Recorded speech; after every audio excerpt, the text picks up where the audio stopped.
Hello, everybody. I'm Marcos Molitzes. I'm here with Carrie Eleveld. Welcome to this week's edition of Daily Kos The Brief. It's our weekly show about politics. And this last week, Carrie, it's been a rough week. And we had an election night episode ahead of last Tuesday. It was election night exactly a week ago. And we were looking at the potential. We were trying to ask a couple questions, right, Carrie? Remember, are suburban women going to stay with the Democrats? Are Trump voters going to turn out and vote? Are base Democrats going to turn out and vote? And when all was said and done, it seems like those questions were all answered in not the way we wanted them to be answered. No. The answers were bad, and I blame the universe personally. You blame the universe. Yeah. Because broadly speaking, Trump voters did turn out in big numbers. Our voters, the drop off between Biden voters and voters for Democratic candidates was huge. So our voters didn't turn out. And there's science that suburban women may have reverted, or at least to the Republican Party. Some did. Yeah. So can I just ask a question though?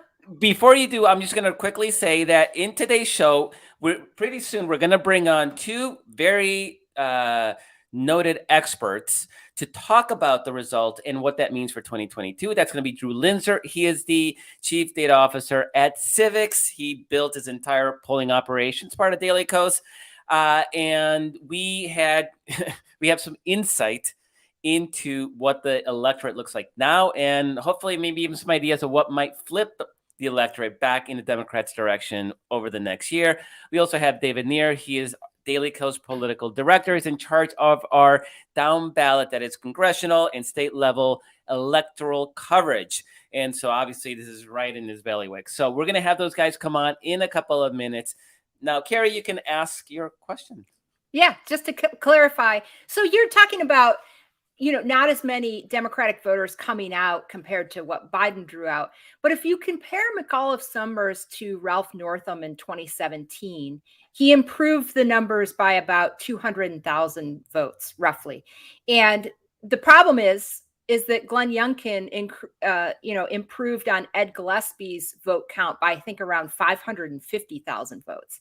So I'm still unclear about whether we saw a severe drop off in Democratic turnout, whether it was like both Democratic turnout and some reversion of the suburbs back to the Republicans, or if it was more one than the other. So I don't know if you want to answer that question or if you want to bring in Drew and David. Yeah, I'll bring them in a second. One of the problems with analyzing an election a week after the election is that we still don't have complete data. I mean, we don't even have a finished vote count in New Jersey, amazingly, unbelievably so. Not sure what the heck's going on up there, but they haven't been able to even finish their vote count just yet. But we do know that Phil Murphy won. The Democrat won there. We just don't know what the final count is. Yeah, we don't know if he only won by 3 points or if he won by 5 points. And either way, he was supposed to win by 10. So here's the thing. Yes, it's true that Terry McAuliffe got 200,000 more votes than the previous Democrat running for governor in Virginia 4 years ago. That's true. It's also true, though, that he got 800,000 less votes than Joe Biden did, while Youngkin, the Republican, got only 300,000 less votes than Donald Trump did. So the question is, did the base turn out or not? Somebody may say, well, the base, how do you even define the base, right? That's actually a real question. Is the base the kind of people that will turn out in 2017 and 2021 when a lot of people don't even know there's an election going on because it's a weird odd number year? Is that the base? Or is the base, I would define the base as being our core Democratic constituencies, Black voters, young voters, single women, Latinos, Asian, other voters of color, in urban whites. That's what I would consider our base. I don't think we have enough information yet. I haven't seen it anyway, that would indicate whether those constituencies did actually turn out and vote at the same rate as 2020. I would suspect, given that we lost 800,000 votes, that they probably did not. And there's always going to be drop off in an off number year. It's just inevitable. What I'm worried about is less that Terry McAuliffe got 200,000 more votes than Democrats did 4 years ago in a gubernatorial election in Virginia. I am more worried that Joe Biden got 800,000 votes, that somehow we couldn't turn out again last Tuesday. And in New Jersey, it's even worse. Joe Biden got about 1.2 million more votes than Phil Murphy but like did. you said, there's always going to be drop off. I mean, there's always going to, I mean, the idea that we're going to be able to recreate Biden's numbers next year in the midterms, I think is, you know, we're not going to be able to do that. That would be okay if they didn't do such a good job of keeping most of their voters. That's the worry. I agree. I don't know if it's fair to compare, you know, a presidential election that included Donald Trump and turnout in that election to, you know, I mean, we're both saying the same thing different ways, which is you're focusing on, you know, Youngkin and how many less votes did he get than Trump. And, you know, I'm focusing on Youngkin and in how many more votes he got from Ed Gillespie, right? So we're saying a version of the same thing, but I just don't think we can, I don't know that we can judge whether or not we really had terrible turnout in an election where we at least improved by 200,000 votes. I mean, I'm talking about the base now, but we don't know. We don't know for sure. Yeah, we don't know. And there was improvement, at least in New Jersey. I mean, 200,000 more votes. Somebody came out and voted, right? You know, right. Who those people are. I would consider that they're probably core base people. Probably. It's just they do a better job. And this has always been the worry if they got that Trump out. And the Trump vote didn't come out in 2000 during the Trump years unless Trump was on the ballot. This is the first time that Trump wasn't on the ballot that they were still motivated to turn out. And there's something happening there. And it's scary for us. I think that's one of the worst. That was one of the worst outcomes. Absolutely. So let's bring in these two experts because they're going to make this conversation that much more informative. Drew Linzer is the chief data officer at Civiqs. He literally built his incredible polling and research operation for Daily Kos, and they're doing unbelievable research, and it gives us insight into the electorate in a way that that is almost unfair for somebody like Carrie and me that are sort of trying to like tease out trends and what's happening in the world to have that sort of inside look into public opinion. And our other guest is David Nir. He's our political director. He runs Daily Kos Elections, the premier coverage team of congressional elections in the country, bar none. I believe that 100%. And I'm not being hyperbolic just because it's part of Daily Kos. I actually think these guys are the best at their job. David and Drew, thank you so much for joining us. It's a pleasure to be here. Thank you. So, David, I'll start with you. So obviously things didn't go our direction. As I mentioned a little bit earlier when we were introducing the segment, we don't have complete data right now yet, I don't think, right? So we're still running a little bit blind. What I do see is a lot of people trying to justify their narratives. Like there's enough information that no matter what your position was going in, whether it's Democrats need to be more moderate or Democrats need to be more liberal, there's some bit of information that might justify reinforcing that narrative. I don't think I've seen anything for sure. What's your initial gut reaction to the results last week, and what does that say about the electorate heading into 2022? I have yet to see an election where partisans of all stripes don't say that the results reinforce their preferred narrative. So if that hadn't happened, that would have been a big shock. I think that the most likely answer is probably the most boring one and the most frustrating one, which is we have seen time and time again, going back many decades, that the electorate turns against the party in power, and that's defined as whoever holds the White House, because that's the most visible symbol of power in this country, during off-year elections, in odd-numbered elections and in midterms. And it's a very predictable pattern, and we've seen it in Virginia over and over again, and that's almost certainly what happened here. The reason why it's frustrating is because people don't really, and this includes people who've studied the issue for a long time, political scientists, researchers of all stripes, don't really have a good sense of why this happens. They have a fancy term for it. They call it thermostatic public opinion, like the thermostat in your house going up and down in response to who's in the White House and who's out of the White House. And no one is quite sure why this happens. There are some sort of vague theories. We can also imagine the grass always being greener. But it is simply a reality. And you ask, what does it mean for 2022? And I would say, we can't be naive. It certainly doesn't mean good things, but also it's not a surprise. We don't have to look at just Virginia. We can look at midterms by presidential administration going back for the longest time. And there have been very, very few exceptions when the party in power has actually gained seats. That party almost always loses seats. So I don't think Virginia told us anything that we weren't expecting to already learn, and same with New Jersey. But I have a few sort of nuances to add on to that, but I want to let you turn things over to Drew if you'd like. Let me just ask one quick follow-up, which is, do you think it was any worse than usual, or was it just kind of in line in the basic, that party in the White House gets smacked? Was it just sort of like kind of part of that whole deal? I do not think that it was any worse than usual. And I want to point to one particular result, which is that there was a third state that had a statewide election on Tuesday. Quit it.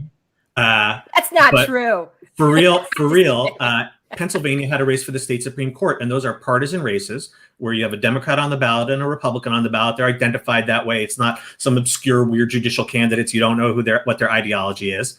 And Republicans won that race. It was for a GOP-held seat, but they won it by like 1.5 points. And in Pennsylvania last year, you remember Joe Biden won by like 1 point. So the swing was really, really small in Pennsylvania. So why do we have these big swings in New Jersey and Virginia, but not in Pennsylvania? I don't know that there's an answer to that question, but the Pennsylvania result says to me that, things weren't good, but it wasn't nightmarishly terrible. If Democrats had fallen 10 or 15 points in Pennsylvania, I might be more worried, but that isn't what happened. So let me bring Drew in. And so for those who don't know, Civiqs, it's Civiqs with a Q. You can go to civicswithaq.com, civics.com, and you can see a lot of the survey research that we surface publicly, and including that is approval ratings for Joe Biden. And I'm pretty sure that Civiqs was the first polling firm to really start catching a downward trend for Joe Biden, long after some of the more traditional pollsters still had Biden in positive territory. We were seeing his popularity drop significantly, particularly with independent voters. And Drew, from that point, I mean, he was saying, like, we're in trouble because if Joe Biden's numbers continue to go down, this is not going to be a pretty election. Drew, can you talk a little bit about how you see that correlation between Joe Biden's approval numbers and election results?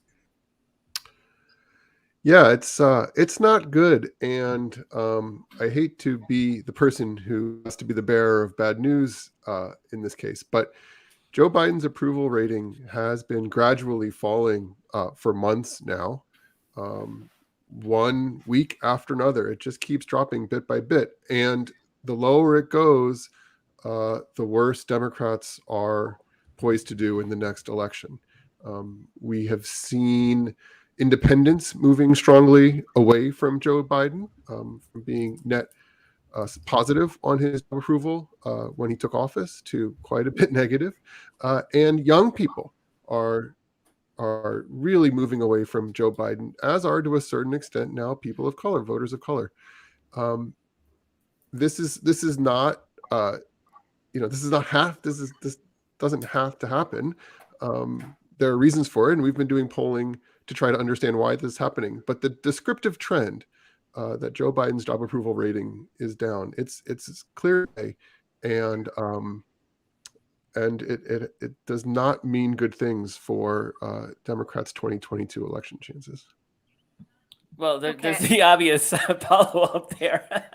So we've been doing polling to see what is moving those numbers. So can you talk a little bit about what that might be? So Civiqs does a monthly poll with Daily Kos, where we dig deeper into some of the total issues that are, that are coming up in the news and in politics. And back in August, when Joe Biden's approval rating was really starting to turn meaningfully and consistently downward, we thought, well, let's run a poll where we ask nationwide what people think about his policies, because maybe there is some part of this very aggressive Biden policy agenda that congressional Democrats were strongly behind that people just they didn't like, especially around some of these conversations now around this idea that what Democrats should do to earn voter support is just do popular things. So let's see what they're doing, what's popular and what's not popular. And so we ran this survey in August where we listed out a dozen different issues, policy proposals, things that the Democrats had done during the first 8 months of Joe Biden's presidency. And it turned out that overwhelmingly people supported those things. So Biden and congressional Democrats were doing popular things. And despite that, his job approval rating was falling. We went back just a few weeks ago and did a follow-up to this survey, where instead of asking about what policies the Democrats and the Biden administration have been putting forward, we asked people simply, what are you satisfied with and dissatisfied with in your daily lives? Putting the focus not so much on the actions that politicians are taking, but on what people are confronting in their daily lives. And for this, we tested, I think, 16 separate aspects of American life, everything from gas prices to access to healthcare, racial relations. The state of our democracy. Yeah, the state of our democracy, just your freedom to live how you like. And what we found was a couple of real interesting patterns. Overwhelmingly, the most widespread source of dissatisfaction among Americans right now is the state of our democracy. Democrats, Republicans, everyone feels that the state of democracy is not how they want it to be. Just below that are a whole host of problems around just the cost of everything, the cost of gasoline, the cost of consumer goods, the cost of healthcare. And related to that, people are very dissatisfied around their savings. There was a report that just came out that debt is through the roof, and over wealth inequality. So these economic issues are people's top concerns right now. The lowest areas of concern for people right now are some real traditional policy areas. Their jobs, their housing situation, even the direction of the pandemic. People are saying that they're satisfied with that stuff. And maybe that's a credit to the Biden administration's work on it earlier this year. But what they are dissatisfied about now is prices, the costs, inequality, the savings, and it's driving discontentment. So let me just make one distinction there is that, and I agree with everything Drew said, but in terms of the pandemic, people are kind of separating out like how at risk it seems like people are separating out how at risk do I feel health-wise about the pandemic versus how is the pandemic affecting the economy. I don't know that people are making this direct connection between, for instance, gas prices or supply chain issues and the fact that there's, inflation related to that. But when you ask them about the pandemic in particular, just 36% of people said that they were dissatisfied with the situation of how the pandemic was being handled in their local area. And that was really low, especially when you compare it to something like, the state of the democracy, where 88% people said that was a problem, or gas prices, where 78% of people said that was a problem. So those were the top two problems for people. And the pandemic just did not figure into that in the same way. So the Biden administration has effectively taken not all of the problems associated with the pandemic off the table, but this sort of immediate health concern, the people who want the vaccines, the people who want, they feel decent about what's going on. They don't feel immediately at risk. And the people, of course, who don't want the vaccine and whatever, they don't care. So anyway. No, it's true. And in the August survey that I was mentioning, the area where Biden got the most credit and the most approval from Democrats as well as Republicans was on his handling of the pandemic and the effort to get vaccines out. David, I'm struck by this debate over gas prices, right? I know Fox News has been hammering it relentlessly. I know it showed up in various campaigns, and I wonder how much of that is Republicans' ability to weaponize just basic economy, right? Because I mean, these are the same people that scream socialism. So what, the government's supposed to nationalize the means of petroleum production to bring down prices? But no, that this is somehow conservatives are in a absolute frenzy about oil prices. But they're not much different than they were early in the Trump years. And there was nary a complaint from conservatives about gas prices when Trump was president. How much of that is just Republicans better able to tap into consumer angst, and how much is it just that basic, the party in power is going to get the blame no matter what, and Democrats didn't need to make gas prices an issue because we had plenty of material to work with Donald Trump, and that conservatives weren't, they're going to be partisan, so they're only going to care about gas prices when they can use it to attack Democrats. Is there something inherently better about conservatives' ability to tap into a voter's economic anxiety? I think gas prices are a particularly vivid issue. My colleague David Jarman quipped the other day that it's the one economic indicator that you're confronted with in 2-foot high numbers every single day, every time you take a drive. And so I think there's less of a lift for Republicans to make that an issue. And in fact, people just feel that on their own, whether or not, there are campaigns out there stoking those feelings that, it's just costs more to gas up. And that hits you in a very vivid way. And most people are, they can't live without their cars. So I think the real question is, why are Republicans so good at exploiting that? And what can Democrats do to counter it? And I think this, frankly, it gets to a very, very core issue of why the progressive movement exists at all and why sites like Daily Kos sprung up in the first place, which is we're not going to be successful going out there and saying, gas prices haven't gone up that much compared to what they were in the Trump era. People would really be insulted by that and they'd laugh at us. We need our own progressive infrastructure to bring issues of importance to the American public and flog those things and frankly place blame on Republicans for when they're doing things terribly and adverse to the American people's interest. After the election results, my strong feeling was Democrats need to place the blame where it belongs on Republicans for prolonging the pandemic. You have a political party that is manifestly pro-COVID. And Carrie, I understand that, Biden's success in fighting the pandemic has helped make many voters feel pleased about the direction things are going, but there are still plenty who aren't. And so I feel like the answer to things like Republican ginning people up over things like gas prices has to be that we create our own system of really putting the right issues in front of the American people and making them, feel that it's okay to be angry or upset about these things, and that they're things that should motivate them at the polls.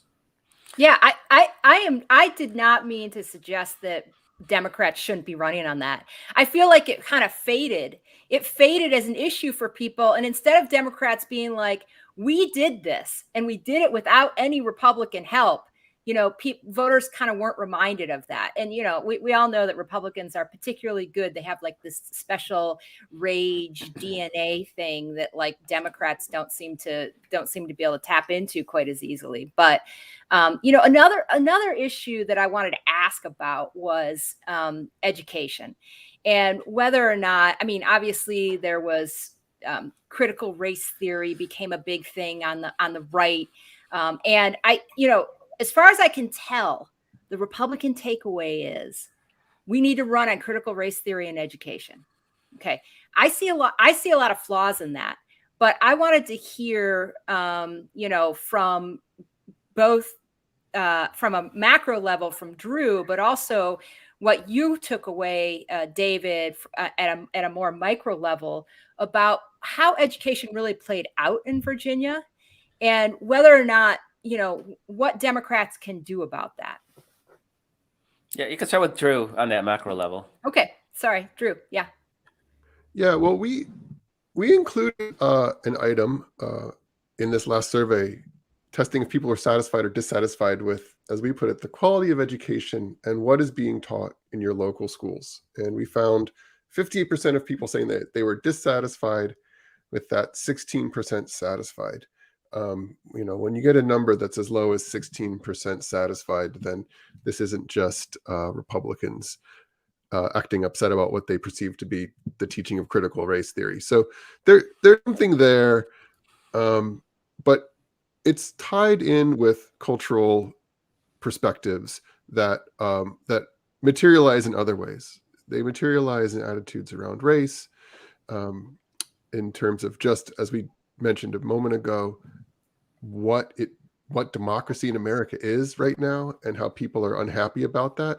And in what, as we described it also in this poll, your freedom to live life the way you want, where a majority of Americans are saying that they are dissatisfied with, and we worded it very vaguely on purpose, just whatever that means to you. Are you satisfied or dissatisfied with your freedom to live life the way you want? And the majority of Americans said that they're dissatisfied. So there is something about the cultural mindset right now that people, maybe they're not putting, exactly putting their finger on it. Maybe it's about race, about education, about freedom, whatever it is. But people are feeling it. And I think that is coming out in some of their more pessimistic perspectives on American politics right now. Well, I think Republicans have relied on inflaming voters with race-related issues for the longest time. In previous elections, including the last gubernatorial election in Virginia, it was immigration. A few years before that, it was Ebola. There have been various migrant caravans. There was the quote-unquote ground zero mosque. And so it's just, it's a recurrent theme. And the reason why it's a recurrent theme is that it really does often work for them. Now, of course, 4 years ago in Virginia, they got absolutely thumped in the gubernatorial election. But, again, Trump had just taken the White House, and it was natural to expect a bounce back. I think what's been so frustrating for progressives and Democratic activists is this term critical race theory. And it's very easy to say, yes, it's an academic framework. It's taught in graduate schools. I learned about it in law school. That was the first I ever heard about it, and say, of course, it's not being taught in schools, but in public schools. But the problem is that the right is also really, really good at coming up with code. And they have used this code word very, very cleverly to mean things that it doesn't actually mean. It's sort of a more sophisticated version of "Let's go, Brandon." And I think that I'm not ready to say what Democrats' answer to that should be. But the answer can't simply be, it clearly wasn't effective to say, no, of course they're not teaching critical race theory in third grade. Democrats are going to need to figure out something deeper than that to understand exactly why this particular weaponizing of racial fears is working so well. There may not be a good answer. The answer may be we have to take a different approach and flood the zone with an entirely different issue. Oh, you're muted, Carrie. Can I try something out? Because I wrote about this over the weekend. And, like to David's point, this is Republicans run on this like every 4 years, and they've been running on it since the silent majority came back, and Nixon and all that stuff, right, to after the civil rights movement. And I feel like the formula for Democrats is always to go bigger and broader and talk about shared interests, right? So I heard McCarthy saying, Kevin McCarthy, the House GOP minority leader, saying, well, we're going to come up with a parents' bill of rights. And I started thinking about that. And, I heard something on Pod Save America, and then I kind of did a riff off of it. And I feel like Democrats' response to a Parents' Bill of Rights is already included in the Build Back Better bill if they can just pass it. And, it is, we believe every parent should have the access to quality, affordable education for their child. We believe every parent should have access to quality, affordable childcare. We believe every parent should have the peace of mind to know that they can care for their child if they fall sick without going into debt. Like, these are all big universal themes. And I feel like the Democratic Parents' Bill of Rights is already in the Build Back Better bill. Except it's branded as Build Back Better, which is stupid as heck. And Well, the Parents' Bill of okay. Rights is actually kind of cool. No, right. It is. Yeah, right. Genius. If only I thought of it 9 months ago. No, I'm just saying, like, but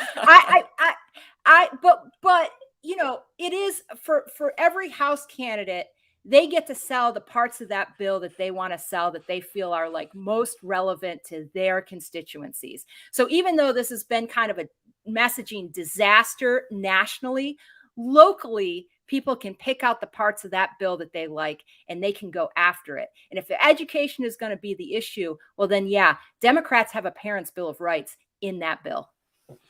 We are here with David Nir. He's the political director of Daily Kos, and is in charge of Daily Kos Elections, the premier team covering congressional down ballot elections across the country. They are the best, bar none.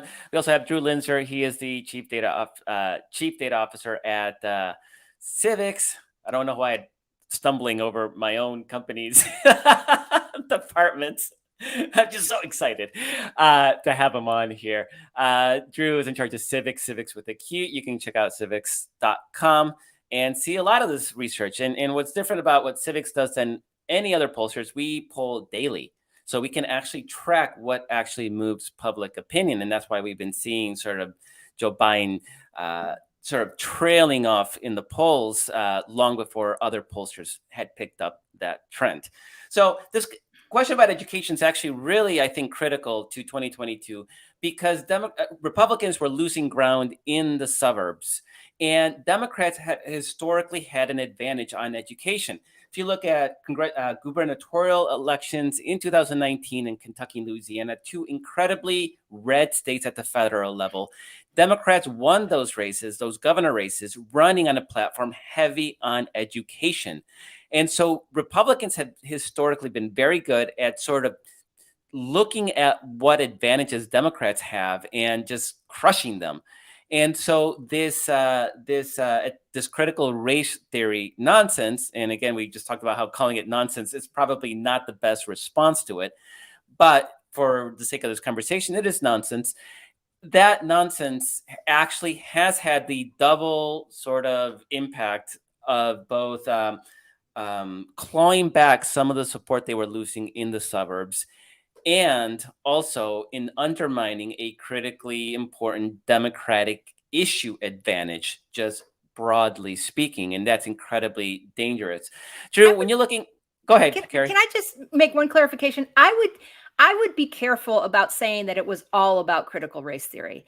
I'm not so sure that people being dissatisfied with 100%. education was just a critical race theory thing. And one thing, just at one data point, of course, was that I think Virginia had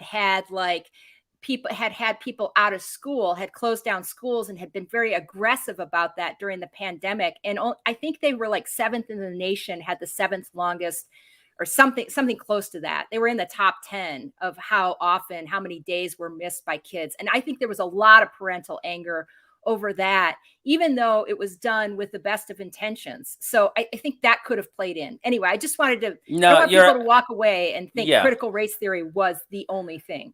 You're absolutely right. And there was sort of a two-track campaign too, where Youngkin publicly was very vague about parental choice in schools, while on Twitter, they were, screaming about, Black people and being taught about race and slavery in school and making white kids feel bad about themselves. So there's definitely a dog whistle component. And again, it's early, it's unclear about what moved, but Youngkin ran a campaign on education, which Republicans historically haven't really done. Drew, I just mentioned how Civiqs sort of tracks day by day, and we talked about Joe Biden's dropping poll numbers. Do you have any sense? Is there any? So the conventional wisdom would be that Build Back Better didn't pass quickly enough, and so he's lost support because of that, and maybe because of the botched withdrawal from Afghanistan, that also hurt him. We actually have more granular insight into what moved his numbers. What's your view, looking at our data, into what actually is hurting Joe Biden right now? Well, what I think it is there were a large number of people who at the last election were willing to vote for Joe Biden over Donald Trump because they didn't like Donald Trump. A lot of young people, especially, but also independents, who wanted to get this country moving in a direction that was not the Trump direction. And when Biden won that election, their support was still with him. And I think that whatever hopes or expectations that those voters have placed on Biden, I think that just in a very gradual way, their withdrawal of support from him in our polling reflects that them not having their expectations met. And the reason I focus on that is because there has not been any point in the polling where there's been a sharp drop. A lot of pundits put a lot of energy into the Afghanistan withdrawal.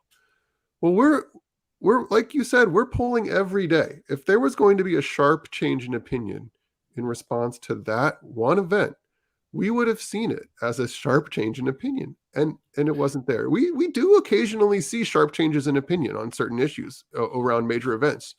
It was just a gradual secular trend, and the trend is among independents most strongly, among young people. When I say young people, that's the pollsters' conception of young people. So that's anyone under 35. If you're under 35, you're a young person.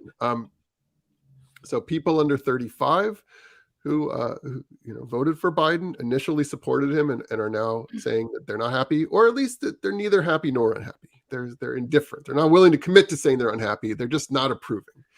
And again, voters of color, core Democratic constituencies my understanding of public opinion is that they had expected something more. Whatever they expected, they're not seeing it come to pass. And so more and more of them are not approving of the job that they see Biden doing.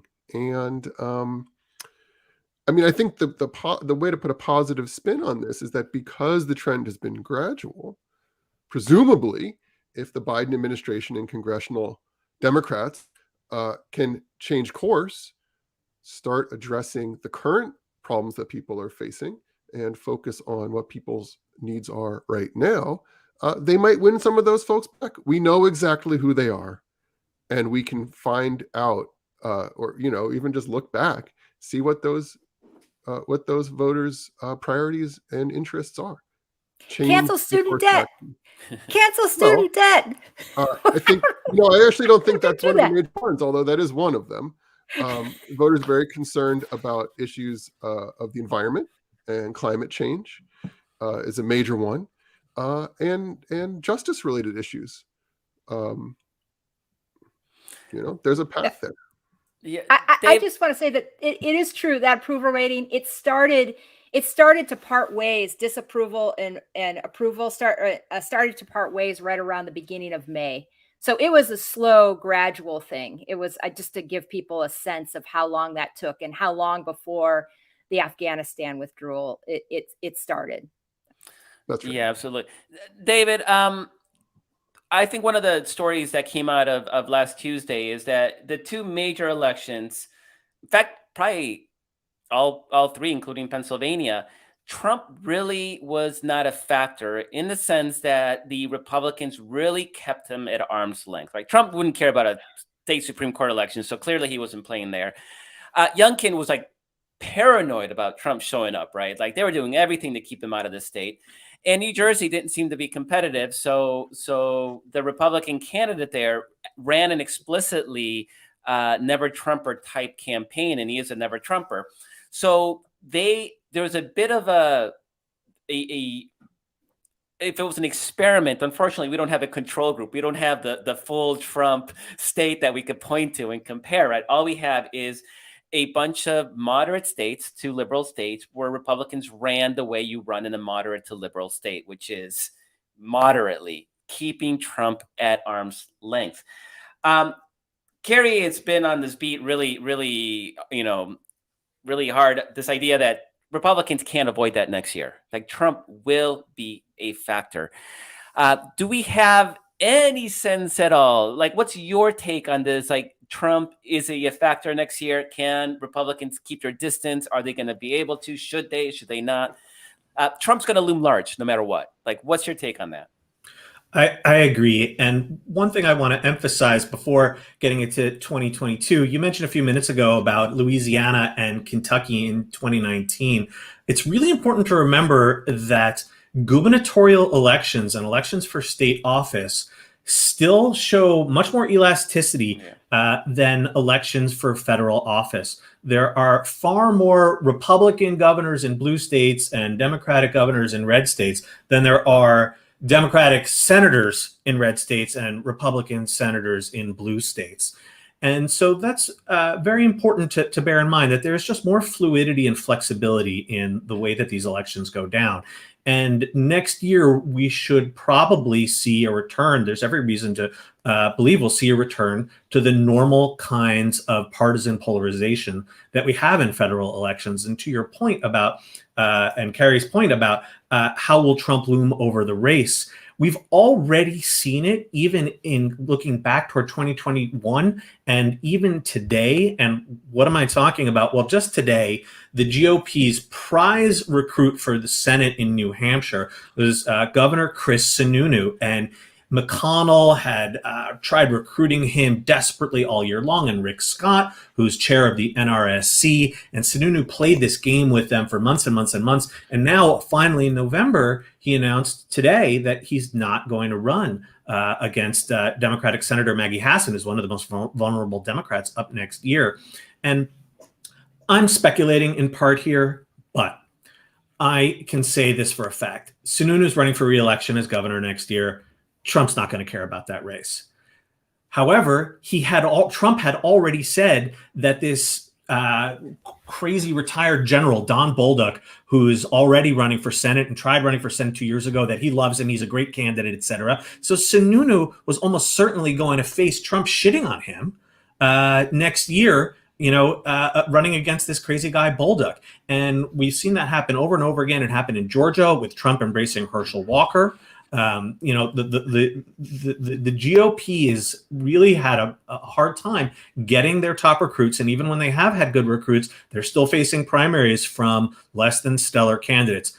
In a close race, that could make all the difference. Maggie Hassan won by like 1,000 votes in 2016. So Trump has already had an impact on 2022, and I expect it will remain large.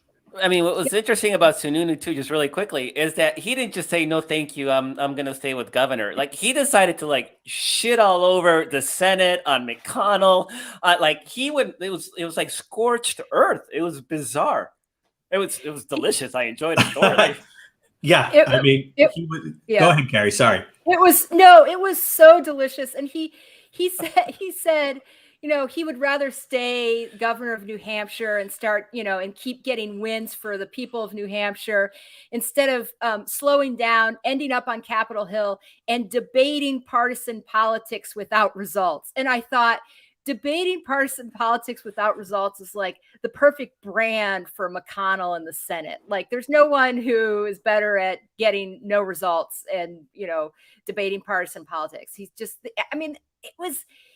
to me too, it was just an epic collapse of the establishment, right? While Trump is cementing Herschel Walker for Georgia and has endorsed Sean Parnell, both of which have allegedly abusive histories for Pennsylvania, the establishment is going out and trying to recruit Chris Sununu, who was their ace.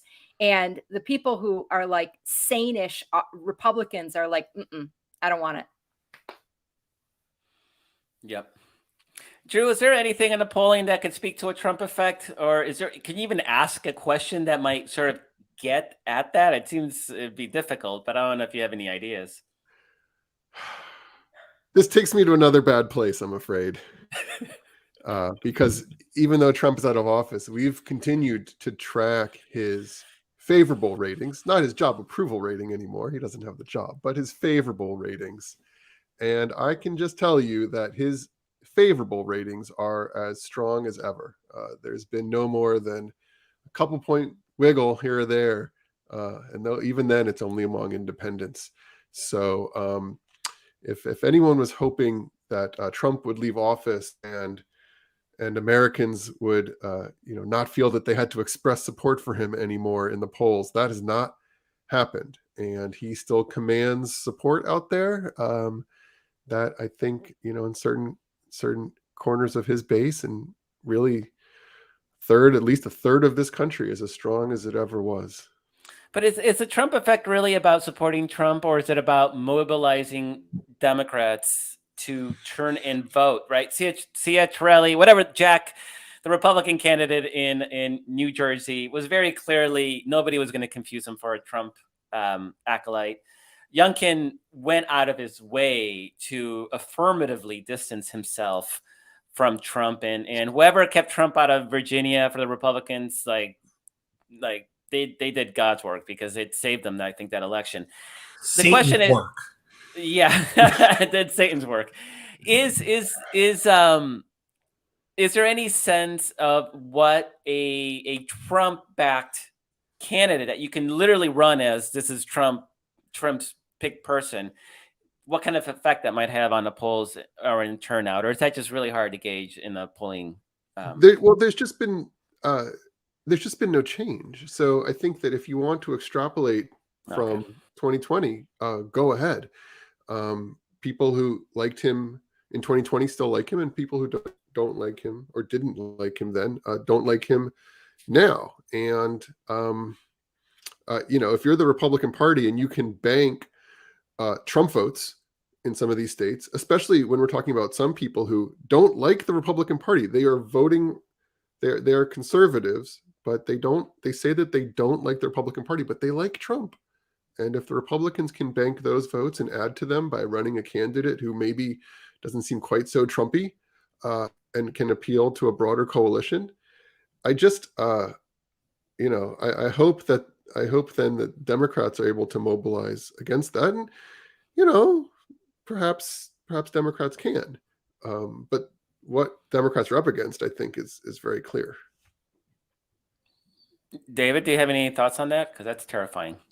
Well, I agree with what you were alluding to earlier, Marcos, that I think Trump is about motivating the Democratic side. It's not about trying to win over any voters in the middle. It's about making sure that our regular base voters turn out. And, I think that people who were afraid of Trump in 2020, people who maybe were less regular voters but reliably lean toward Democrats, I still think that he can and probably will have an impact in terms of the campaigns we run, but it has to be a multi-pronged campaign. I think one of the criticisms McAuliffe got, and I'm not sure if it's right or not, but was that he was too heavily focused on tying Youngkin to Trump. And, that probably worked with a lot of voters. It just didn't work with enough voters. And so it's a different electorate, very different electorate like I was saying before, in a federal midterm election than in an odd year gubernatorial election. But also to Drew's point, the candidates who are emerging now as the likely GOP nominees in these Senate races, really none of them are going to be able to stiff arm Trump and say that they had nothing to do with him. Most of them who are leading in the polls right now or who are likely to win have Trump's endorsement. I think Rick Scott would be very, very lucky if some of his more establishment types, like Kerry was talking about, make it through the primaries. I don't really see that happening. Now, of course, we have to be careful what we wish for. Herschel Walker could become a United States senator. Of course he could. Josh Mandel in Ohio. Oh my God! Don't even get me started. We got to do a whole show on just shit show that it's a Republican Senate We- field. But yeah, have me back. But if we're gonna have close races, you at least want candidates with real vulnerabilities that you can try to exploit. Yeah, and no one's going to be able to put on a fleece vest that I have seen so far and walk around doing the Yunkin. No, I mean, I don't see anyone who so far emerging who's like that mild mannered, whatever Yunkin pulled off. And I just want to say something about Trump's soaring approval ratings. Nothing not soaring. Sorry. They're decent though. Okay, flat line, right? Flat, not total death for Trump. Nobody's changed their minds. No, but what I will say is that the best thing for Trump's approval ratings has been him not being in the public spotlight. I mean, people forget how like horrible he is, right? And his believers, his true believers, they're not going anywhere. They never stop supporting him. But I think his approvals have benefited from not being out there. And so I don't want anybody to be, any of our folks, right, to be worried about the idea of Trump getting out there and campaigning. We want him to remind people what a like really loser, terrible, like ridiculous buffoon of a guy he is. We want people to be reminded of that because it does turn out our base. And I don't know, apparently his voters are fired up anyway. So yeah, they're going to turn out. Yeah, and to be clear, when I say that they're flat, his approval or his unfavorable rating is 55%, and he did lose the last election. So this is a guy, he hasn't lost a ton of support, but it's not very high to begin with. We're talking about, a politician with a solid 35-40% of this country that supports him, but no more than that. Yeah, it really goes back to this conversation that Carrie and I have had ongoing since January 6th. Is just Mitch McConnell could have thrown that anchor, could have supported impeachment, could have suffered maybe some short-term pain, but right now maybe they would have an emerging slate of more traditional Youngkin style Republicans that would put them in a better place to take over the Senate, because we were seeing just how quickly public forgets stuff. I mean, January 6th, you think that would have some more lasting impact on the political, just on the zeitgeist, and apparently not. Now they're heroes. They finally converted these people into freedom fighters. So that's one of my big hopes for us retaining the Senate. There's the obvious one: we need to retain the Senate for legislative reasons. But it would be great for McConnell to actually have to suffer a defeat because he didn't have the balls to do anything about Donald Trump back in January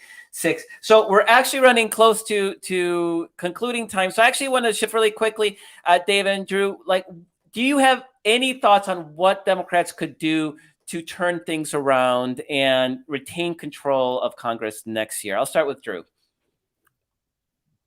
Yeah, look at who supported Democrats and Joe Biden in last November and even in January, and do things that those people want. Period. Crazy. It's crazy talk. David? To your point about the Jan 6 commission, Democrats just suck at keeping people angry and engaged over the issues that they should be. So I would just like to see more relentless messaging. Like I said, go on the attack on COVID, but just go on the attack in general. And when they do pass Build Back Better, then they just have to relentlessly sell it. So we have a little more. That was actually quicker, more concise answers than I expected. So, Carrie, you have time if you have a last set of questions you want to ask. What I would ask of each of them is there anything that they think has been, that they're really focused on having been misunderstood, misconstrued? I mean, there's plenty of misreporting, and everyone's got a narrative they're trying to fill out. But if there were one point that you were going to bring up that you think matters, both in terms of Virginia and how it might play next year, what do you think is the thing that people have either misunderstood or not focused on enough? I can go. Yeah, ahead, sure. Drew, please. Yeah. Sorry. Okay. I would say that I think that the conventional wisdom doesn't realize how bad things are for the Democrats right now, But I think the conventional wisdom also doesn't realize how much time is left and how much of an opportunity Democrats have to turn this around. I think that Democrats need to really be very realistic about the state of the mood of this country right now. That people think this country is off on the wrong track. They think the economy is moving in the wrong direction. They are upset about prices, about their savings, about debt, about inequality. This is real. This is really what people are upset about. Let's be serious and confront that these are the problems that people are facing, that they're falling harder on young people. They're falling harder on communities of color. They're falling harder on political independents who are really up for grabs here. If the Democratic leadership and the president can focus on these issues, then there's an opportunity to do something. And, I think to a certain extent, they may be a victim of their own success earlier in this year, that people are comfortable in their housing, they're comfortable in their jobs, or even to a surprising extent, comfortable with the pandemic, which, that's just, I don't see it that way, but that's what the data is saying to us. The Democrats worked on those things and got this country to a solid place earlier this year. The concerns have shifted. Let's be honest about where this country is, what the mood of the country is, and get to work on what people need now. Yeah, and David? I'm just going to co-sign what you said. All right. Drew. Thanks, David. Wait a second. Oh, that's not how these shows work, David. I feel shafted.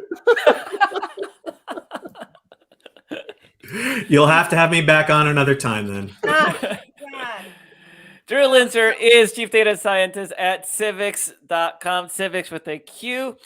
You can go check it out. We have a ton of research on there available for everybody to see. We track some key critical issues on a daily basis. It's actually incredible stuff. You can sort it by party, by race, by sex, education, age. It's really, really, really cool stuff.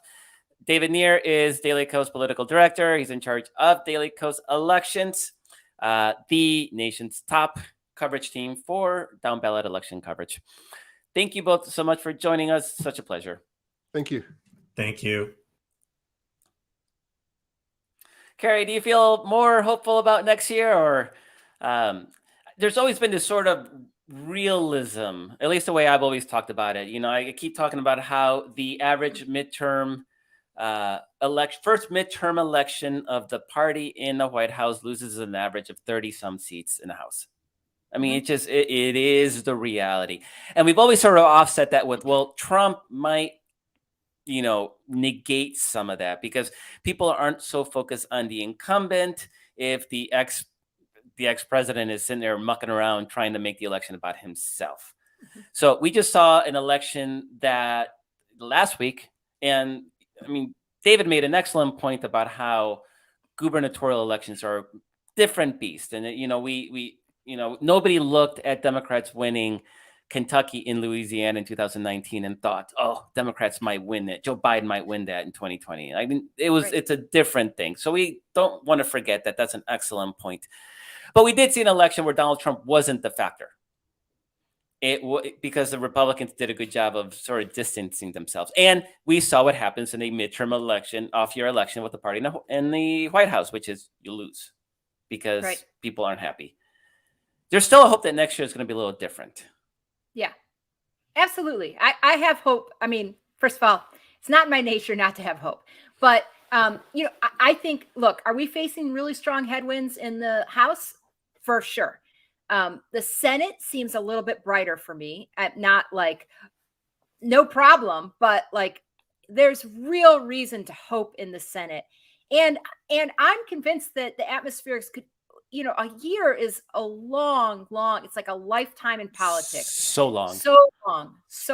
Okay. Some of the, first of all, the education issues. I mean, we know Republicans want to run on this. They won't be localized in these congressional elections, right? I mean, your Congress people, your congressional members, they don't have anything to do with school systems and things like that.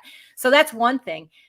the supply chain issues, the gas prices, inflation may actually be eased by then.